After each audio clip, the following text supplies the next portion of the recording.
All right, DOL number 13. Let's see what we've been learning. Give me a moment to bring it up. And there it is. Let's look at this sentence, please, very quickly. It starts by saying, me and Sarah choose these here activities at Frost Valley Arts Camp: to sculpt, dancing, sing, and to compose.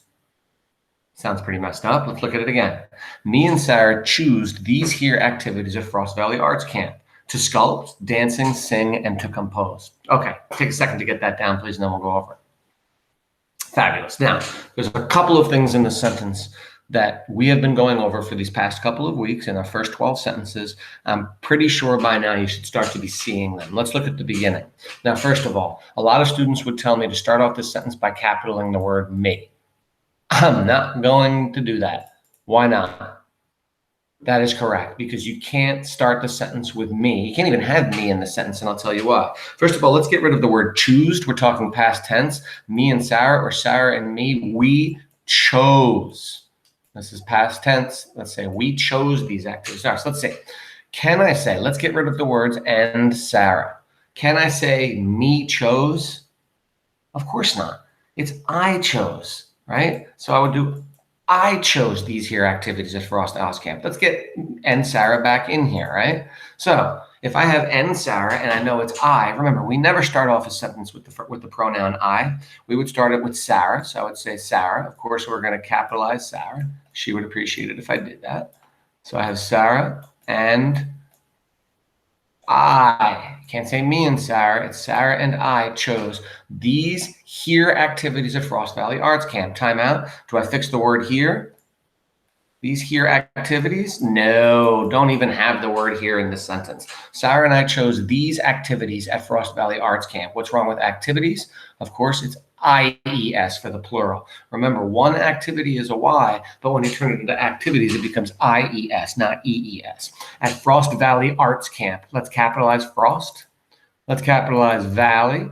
Let's capitalize art, and let's capitalize camp. It's one definite camp. Now, did you notice there's a misspelled word in Frost Valley Arts Camp? Correct, it's Valley. That reads as Valley. So it's Frost Valley Arts Camp. Now, we're making a list of our different activities that we would do, or that Sarah would do at the arts camp. How do I start a list? If you recall, I told you what piece of punctuation we use in the first sentence that we had. Remember? It's called a colon. And we put that colon wherever we want to start a list. So here's going to be our colon right here, dot, dot. So Sarah and I chose these activities at Frost Valley Arts Camp. Now let's take a look at this. To sculpt, dancing, sing, and to compose. If you'll notice, we have different tenses going on in here. We have the infinitive, we have the future. So what we want to do is make sure it's all the same tenses. All of our verbs have to agree with each other. Now, we could say, Sarah and I chose these activities for us for Art Camp: to sculpt, to dance, to sing, and to compose. But that sounds weird. Who would say we're going to sculpt? No. At Art Camp, we are going to be, what are we going to be doing? Sculpting. So let's get rid of the word to, and let's make sculpting ing. Now, between list items, we always put a comma. Dancing, I like that. It's already there. Sing, ing, and get rid of to. And what do we do with compose? And composing.